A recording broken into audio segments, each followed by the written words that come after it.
Hey everybody, welcome back to Leah's Leaves.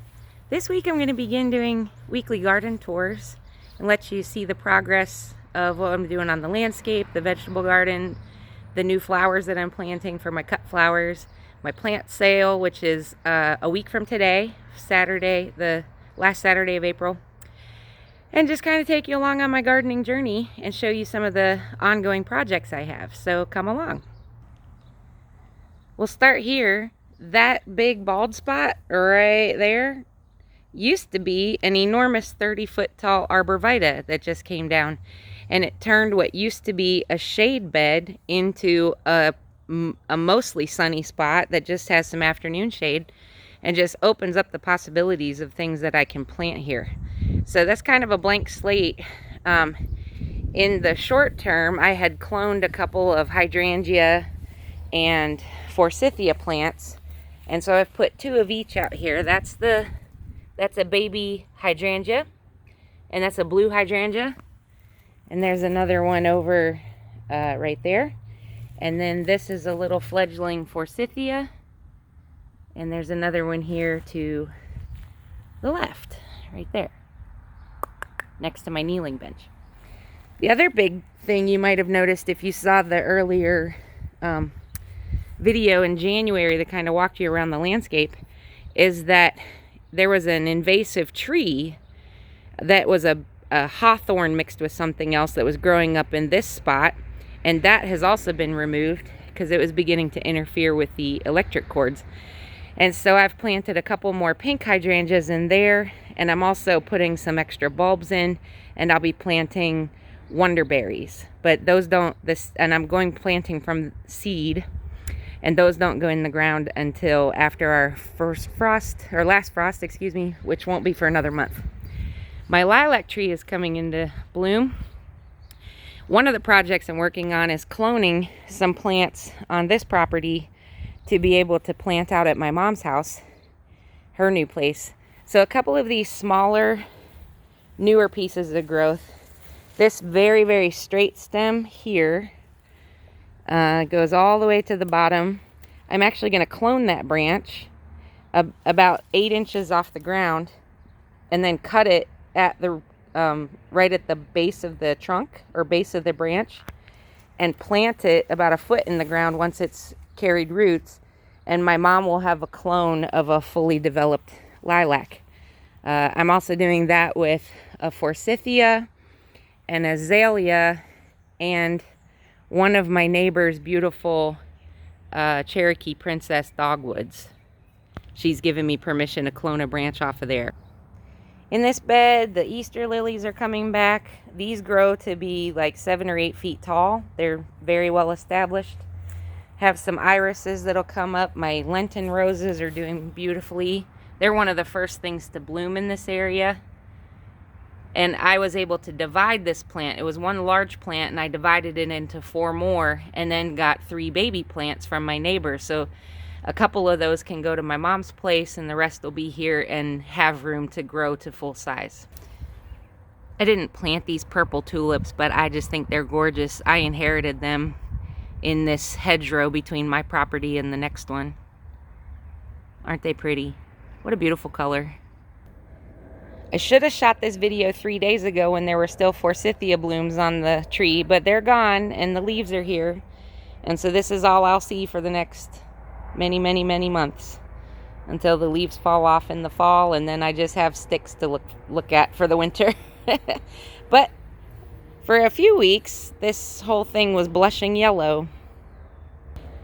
I haven't done anything in this bed yet. This is the bed that has the most sun. It is my InGround Bed. I'm just gonna use a hoe to cut the surface weeds off, and then put a thick layer of compost in, plant in, and then put a thick layer of mulch on top of that, except around where the plants are going in.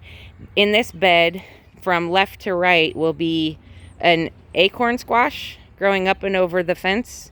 And then right in front of it, a small patch of corn, somewhere between 12 and 14 ears of corn, corn plants. In the middle, there will be 6 okra plants.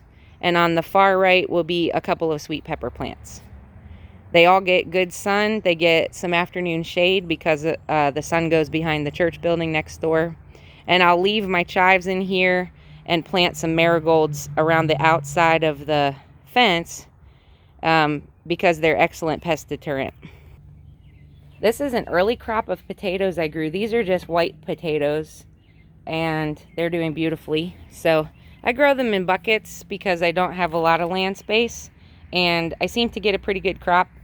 And last year I picked them as new potatoes, but this year I'm actually planting 3 buckets of different varieties. And so these ones that I'm looking at here, I will just let them go and let them grow to full size in that bucket.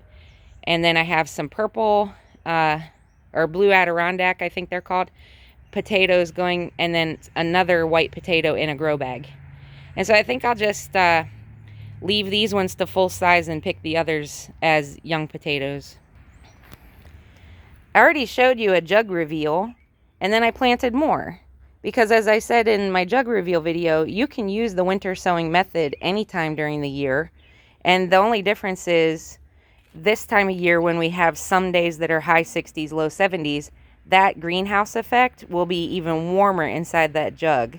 So the covers on these, the top half or the top 2/3 of these jugs, will be open more frequently to let better airflow in so that the little seedlings don't get scorched. But in these jugs, I'm planting tomatoes, peppers, some more herbs, and a few flowers that I had tried to start under grow lights, and I lost them because I missed the watering timing. And so they either got overwatered or underwatered, and they didn't survive. So I'm giving them a shot out here in these jugs instead. So I have 6, 9, 12, 13 more jugs. I'm very excited about this project getting done. This is my raspberry patch, and they're beautiful, healthy raspberries. I had a wonderful raspberry crop 2 years ago, and then I cut back the plants because they had not been pruned in ages, and they were growing into each other, and they were very difficult to pick. And I missed a lot of the harvest because it was just too hard to get to everything. So just paring back and kind of giving them a fresh start meant that last year I had no raspberries. So in this bed instead, I planted strawberries, a lot of greens, and then a couple of cantaloupe plants did very well here. And in this row, this blank spot right here, up and down, just behind the edge of this little twine fence, was a row of zinnias. And they did so well here that I'm just going to repeat the process because they were glorious and they make a beautiful cut flower, and they're so easy to grow. So my mom was out here with me this week, and we used bamboo stakes and twine to make just a little rope perimeter to hold the raspberries up off the ground as much as possible. And then we've taken the extra long canes and trellised them up this TP trellis to create better airflow and to help me to be able to get to all parts of the plant for harvesting. And then also to give a little more sunshine to the established strawberries. I've put some new strawberries in. You can't see them because they're just bare roots, but they're the Quinault variety, which is an ever-bearing strawberry. So I won't get any berries off of those this year, but they will flower, and I'll pick the flowers and let those plants put energy into the root system. And this time next year, I will be harvesting ever-bearing strawberries. I have a whole separate collection of all-star strawberries, which is a June-bearing type, and those are going to go in a stackable planter on the front of the house. But look at this beautiful growth on the raspberry plant. These produce they'll flower in June, and I'll begin getting fruit late June and through the month of July. This is another tulip I inherited that the previous resident here at the house had planted, and it's just gonna bloom this weekend. And I'm going away on vacation tonight, and I'll miss it. And I wanted to show you this one over here because the color is extraordinary. And if you know what color or variety this is, let me know in the comments. But I'm going to, isn't that beautiful? It's sort of like a sunset. It bloomed the last few days and then died. And I'm going to dig up the bulb So I'm marking it with the petals. When I come back in a couple of days, I'm going to dig that up, cut the stem, put the bulb in a dry bag and keep it in a cool, dark place until I can plant it again in the fall somewhere else where it'll get a little more attention. This is the bed right outside the entrance to the kitchen. These are all hostas. They grow really, really big. A couple of varieties here, but it also means that my invasive kudzu plant is also coming back. So when I get back in a couple of days, I'll be doing some weeding.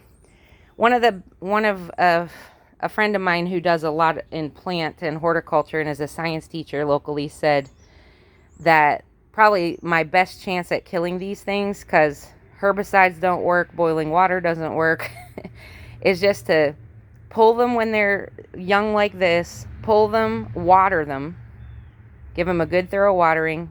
They'll want to grow fast, pull them again, water them again, and you basically drive the energy and you make it pour tons of energy into producing more leaves, more vines, more leaves, more vines, and you just keep pulling them until they basically get exhausted and stop. I'm going to try it because I've tried everything else and nothing's working. So the solarizing process is nearly done. We have all the newspaper, all the cardboard laid on this south bed that had the Bermuda grass problem. That's the azalea. That's a beautiful fuchsia azalea. It's in the wrong spot. It's kind of in a breezeway, and it's very close to the house. Not a lot of room to grow, and it's blocked a lot of sun. Doesn't get much. And there are other places that I would like to see if I can dig this up and keep the root ball intact and give it a home where it can be better on display. I can't wait for you to see this when it's blooming in all its glory. It's just a gorgeous plant. So I still have some mulch to get. What you're looking at as we go through is like 3 truckloads of mulch already from my local landfill, and I probably need 3 more to complete the whole project, because even around there over the corner under that pallet, the pallets are here, by the way, because right here next to the azalea in this corner that's kind of out of the way but close enough to my kitchen to be convenient is going to be a compost system with just 2 bins. So one will be the collection bin and one will be the flipping bin. And we're just using pallets to make that. So we have everything we need except the time. But that'll get done in the next 2 weeks or so. This is my bookshelf bed. These are just an old bookshelf that somebody was giving away on Facebook that didn't have shelves in it. And I said, that's no problem because I need a raised bed. And it's working beautifully. So my radishes are coming along. I have 3 different varieties growing in here at the moment. I think there's some Crimson Giant, some wasabi radishes, and maybe some sparkler. And then there are some beets sort of beginning as well. But then there are more radishes because this is the bed where I had planted everything perfectly and then accidentally spilled seeds. So I have an orderly patch and then a disorderly patch within inches of each other. That is Chijimasai. For anybody who bought the Chijimasai seeds that were brand new at Baker Creek this year, these are the Asian greens they were talking about. They are already wonderful. They're growing very healthfully. I grew them in jugs this year. I'm going to sell some at my plant sale and have others planted around the property. My lettuces are doing great, and we've been harvesting off of them nonstop. Behind them is Chinese broccoli, and behind them are green arrow peas. I like shelling peas. Here are more of my jug plants. They're just out and exposed to the elements right now. They're very healthy and doing just fine. Early next week, I'll be planting some of the flowers out, and I'll be up potting the rest. Some I'll keep and put in my beds, and the rest I'll sell at my plant sale. My carrots are doing great. I planted other carrots too. There's an nasturtium. It's doing okay. It got a little touch of chill when it first came in, but it's bouncing back. Under here and under 2 boards in the pink bed are a few more carrots. None of them are very tall varieties. I grew Little Fingers and Rouge Long Sang carrots from Baker Creek. and red cord chantenay. So they'll grow like 5 inches at the most, 5-6 inches. Here's the chijimasai, by the way, growing in the jug. These will all be up potted in a day or two. I've been picking when you see them beginning to flower a little bit, because we had some warm days last week. I just pick those and I eat them. And they're fine. And they'll just keep growing. They're wonderful. I'll always have these in my garden. Excuse me while I stuff my face with greens. My Levewa spinach is doing great. We've been harvesting off of that. My cilantro took forever and a day, but it finally started to grow. I'm growing purple kohlrabi for the first time. I've never even eaten kohlrabi, and it's doing fantastic. I do have some row cover to put over here because I saw the dreaded white butterfly the other day. I saw one white butterfly, and I screamed in horror, and I got on Amazon and ordered a row cover. They'll be going up soon. Look at how different this bed looks, though, now that it's been mulched. And I'll put another layer of mulch now that this has settled in a little bit. The only things I kept were, I have white and pink lily of the valley popping up there. That's my oregano from last year. That's a yellow yarrow plant. And then irises in the back.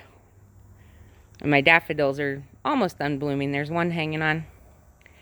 But these are the only perennials that I kept relatively exposed. And I'll have to watch around them for that darn Bermuda grass.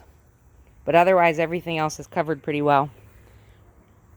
There's some Easter lilies popping up too among the little patch of lamb's ear. And there will be more hostas here. These are baby hostas coming back. We cut them back and they come back every year. And when they're grown, like in another few weeks, they'll just form a perimeter here right around this blue pool. I put the pool here because the hostas already existed. And this little round patch in the yard was there from, I don't know what. Maybe there was a tree there. I think that's what it was. I think there used to be a dogwood tree here at some point. And when I got my satellite dish, it was blocking the signal. So my friend took the dogwood. I exchanged it for the kiddie pool as a raised bed.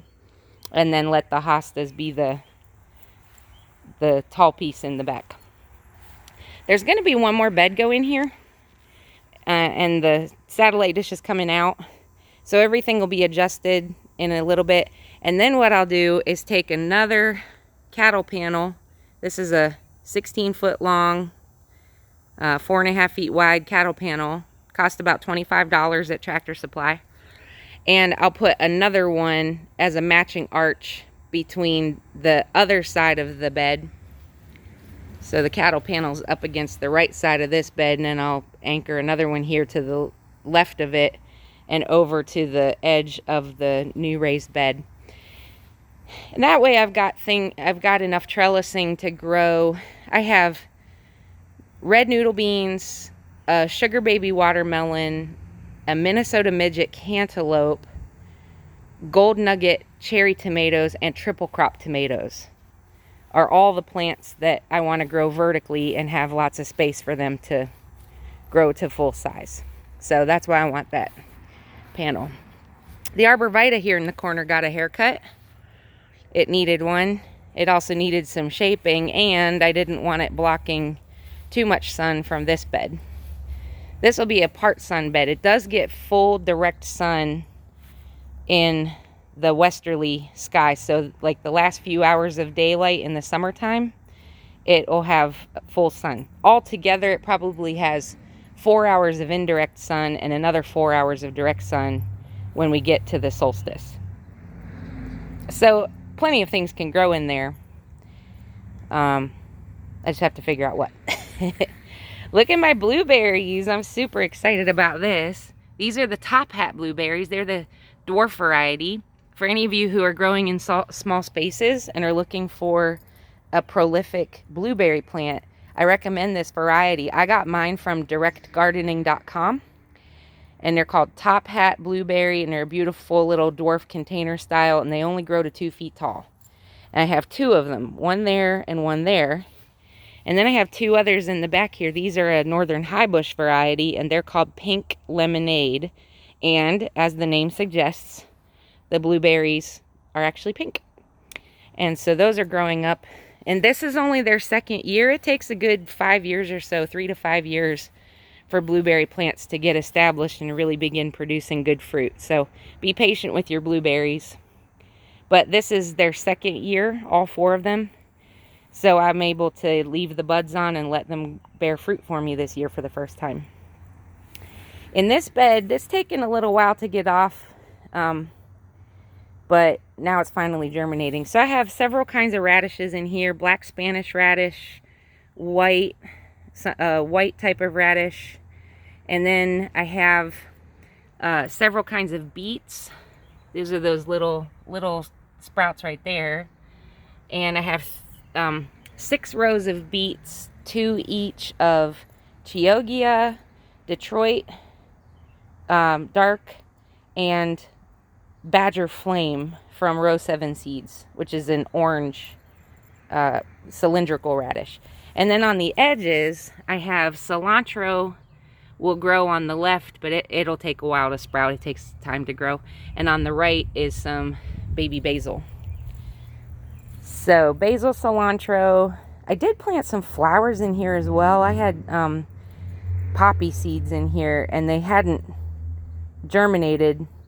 So I just went ahead and planted some radishes. They might still germinate, and if they do, I'll keep them. And if not, I'll pick the radishes, plant another set, and see what else I can put in here. This bed gets significantly more sun than even the one just right next to it because of that tree and the magnolia tree beside it. So this one I can treat as a full sun bed. So I could put eggplant in here, peppers. I could even grow one of my melons in here if I need the extra space. And what I would do then is build I have some trellis material. I have those little panels that I can anchor to the side and then just train the melons up there. But we'll see. I'm not sure what I'll do yet. It's early enough that I have options. If you watch my earlier videos back in January and February, I had a map and a plan for everything. And then, I started buying seeds, and the seeds gave me ideas. And now the ideas are running rampant. Any of you in that situation? I want to say a word about this compost, by the way. This is aged manure. Some of it's as old as 5 years old, from a goat and cow farm about 9 miles from here. A local farmer had was advertising his composted manure on Facebook, and he had a bucket loader to load into the back of my truck, and he was only charging $10. And so he gave me 2 bucket loads, and I handed him a $20 bill, and he said, "That's $10. And I was like, "No, this is worth $10 a bucket, and you gave me 2 buckets, so take the 20.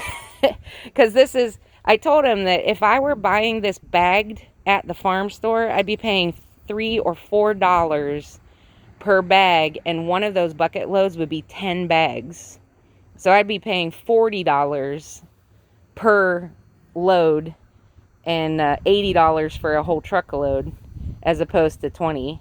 So it was a good deal, and it's good compost. It's not planted in yet, obviously, because I still have to amend it. So I'll be adding sand, perlite, vermiculite, alfalfa pellets, and Trifecta Plus from M.I. Gardner, which is a slow release fertilizer, plus a little bone meal and blood meal. And I'll dig all of that in and rake it in really well, sieve the top end of it. Underneath all of this is just brush. It's like a hugelkultur bed, so there's a lot of debris and organic matter underneath the compost, including a layer of mulch. That's just hardwood mulch that'll break down over time. But anyway, this is going to be very nutritious. There was even worms in it. He had tons of worms in it. So this bed and the other one, the big one that I have yet to plant out, are loaded with worms, which are a gardener's best friend. Last thing I'll show you is what's happening here in this new kiddie pool. I love this. This is my friend April got me this at Walmart last year on clearance for $2.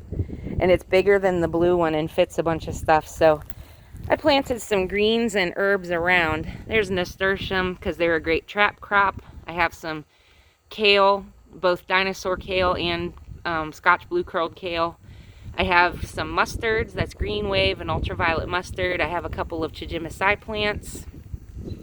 Over here, a couple of Russian tarragon plants. Russian tarragon is not as flavorful as the French type that is used more in culinary purposes, but I still like the taste, so for me it suits me just fine.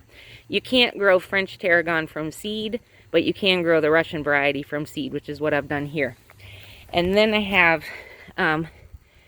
they're hard to see now, but these are leeks, American flag leeks, and there are 3 on each side, on either side of the boards.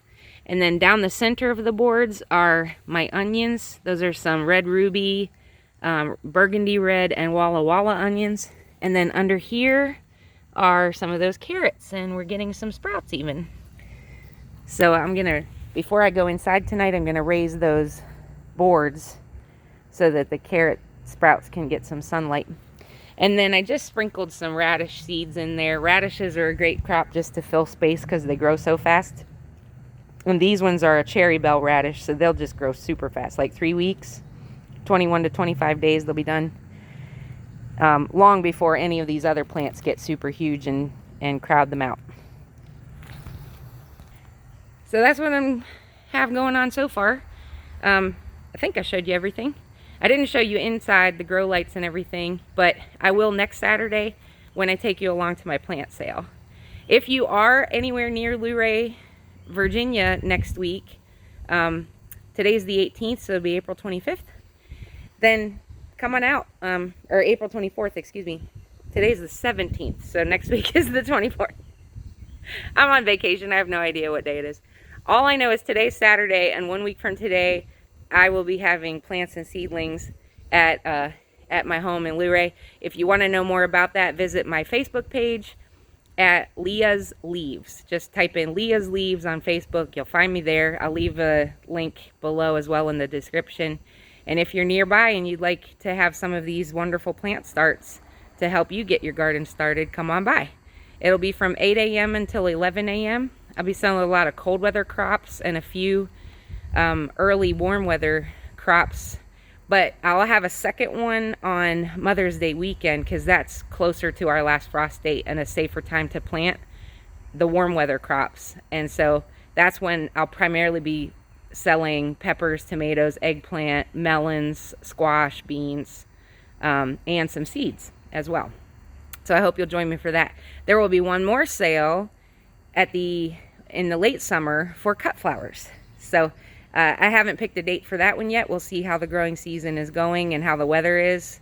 After 2020, I don't plan too far in advance, you know what I mean? Anyway, I'm learning a lot. I'm sharing it here, and I hope you'll come grow with me. Thanks for tuning in, and I'll see you next week. Bye.